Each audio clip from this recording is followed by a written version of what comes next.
The story of the internet is often told as a tale of genius, precision, and perfect design. But that story is a lie. The truth is far more human and far more interesting. The internet, the system that carries our money, our messages, our memories, was not built by flawless minds. It was shaped by mistakes, by accidents, by systems crashing at the worst possible moments, and by engineers who refused to let those failures define the future.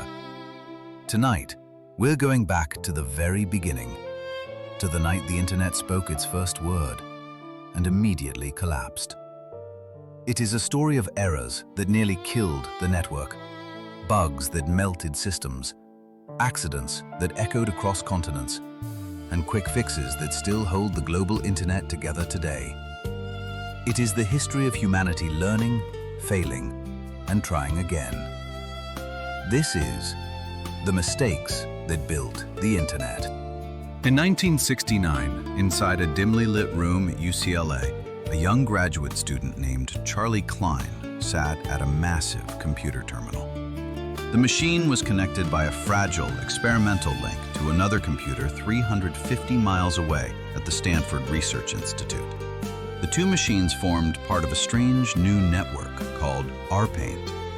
Klein's task was simple: type the word "log out" and send it across the link. Researchers on the Stanford side would type the password and complete the first remote login in history. But when Klein typed L, the remote machine received it. When he typed O, the machine received that too. But as soon as he typed the third letter, the system froze. The entire connection crashed. The first message in internet history wasn't laws. It was simply LO. 2 letters. A failure. A crash.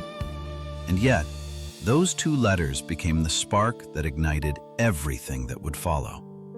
The internet began not with triumph, but with broken code and a blinking cursor. Through the 1970s, that fragile network slowly grew. And one day, a young engineer named Ray Tomlinson was experimenting with ways to send messages between computers. Nobody asked him to do it. It wasn't part of his job. He was simply curious. He combined 2 existing programs, typed a short message to himself, something so unimportant he later forgot what it said, and pressed send. And it worked. Ray needed a way to separate the user from the machine name. He looked down at his keyboard and pressed the @ symbol. It was a tiny choice, almost an afterthought, but it became one of the most recognizable symbols in modern communication. Email wasn't a grand invention. It wasn't planned. It wasn't approved. It was a hack, a mistake that became the internet's first killer app. By the 1980s, the internet was starting to carry real traffic between universities, labs, and government centers. And then, one morning in 1980, the network simply stopped. Routers called IMPs had begun sending malformed messages. Some had corrupted timestamps, others had impossible routing values. As the bad packets spread, the entire ARPANET buckled under the chaos.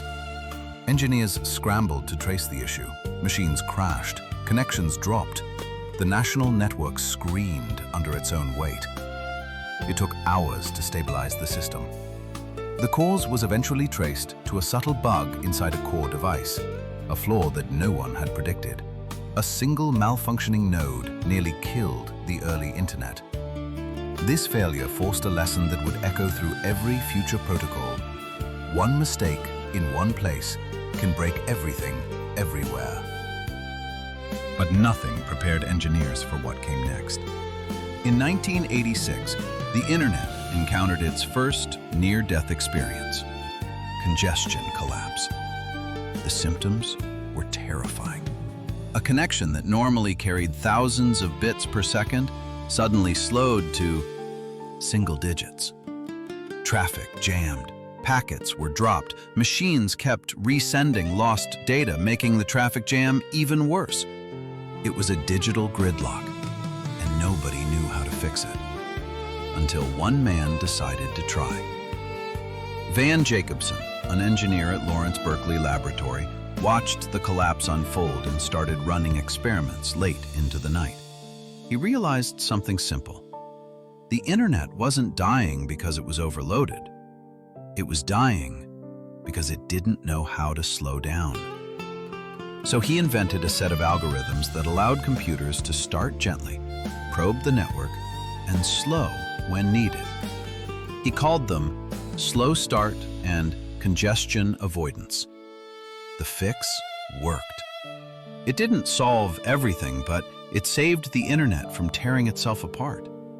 Today, every device you own, your phone, your laptop, your TV, still relies on Jacobson's crisis-born algorithms. A global miracle born from a global failure. In those early days, the internet had another serious problem: names. Before DNS existed, every single computer name and number was stored in one file, maintained manually by one team at SRI International. The file was called hosts.txt. Whenever a new computer joined the internet, administrators had to call or email the SRI office and ask someone to add it to the file. Then, everyone on the network had to download the updated file. It was slow, fragile, and completely unscalable. One day, engineer Paul Makapetros looked at the chaos and realized, this is impossible. We need to rethink everything. So he designed the domain name system, a global, distributed, hierarchical structure that let computers resolve names in a fraction of a second. What started as a bottleneck became the foundation of global identity online. The next shock came in 1988, when a graduate student named Robert Morris released what he thought was a small experiment, a worm designed to measure the size of the internet. But Morris made a mistake. His code replicated too fast, spreading from machine to machine, overwhelming computers across the nation. Systems crashed, servers melted, administrators panicked. It was the first major cybersecurity incident in internet history. The Morris worm forced the creation of the first CERT, the Computer Emergency Response Team. A new world of digital defense was born because of one student and one bug. But perhaps the most dramatic accidents came from the backbone of the modern internet: BGP, the protocol that routers use to decide where to send traffic.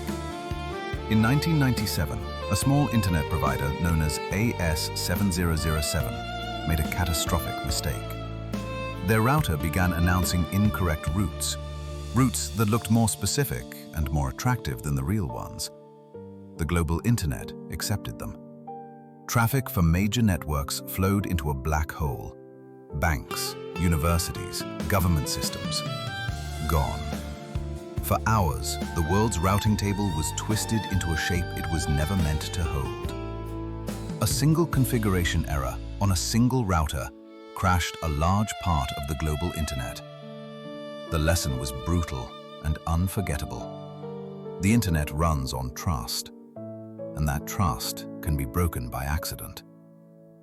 Yet it happened again.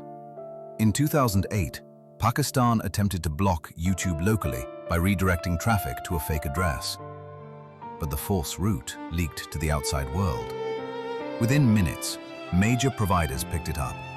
Suddenly, YouTube became unreachable not just in Pakistan, but across the globe.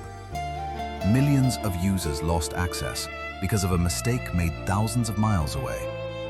That incident sparked a global effort to secure routing with new tools like RPKI, safeguards built from the ashes of past failures. In the same year, another threat emerged. Security researcher Dan Kaminsky discovered a flaw deep inside DNS, a flaw so dangerous that it could allow attackers to impersonate almost any website on Earth. Banks, email providers, government portals. Kaminsky didn't go public. Instead, he pulled together engineers from competing companies, Microsoft, Cisco, ISC, and more, and convinced them to coordinate a secret global patch. It was the largest emergency fix in internet history. A heroic moment of cooperation sparked not by perfection, but by the fear of catastrophe.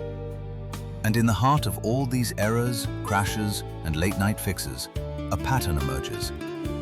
The internet did not grow because it was flawless. It grew because every time it broke, someone cared enough to fix it. Someone stayed up one more hour.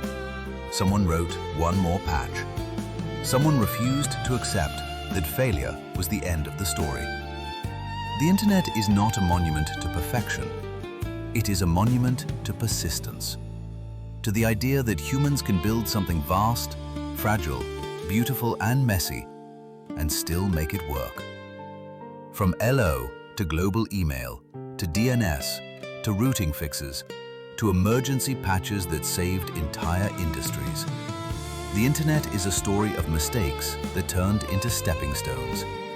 1 billion people use it every day without ever knowing how many times it almost collapsed. But now you know.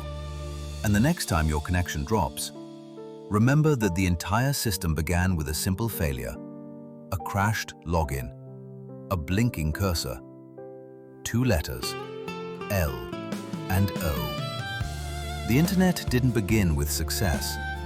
It began with a mistake. And that mistake built the world we live in today.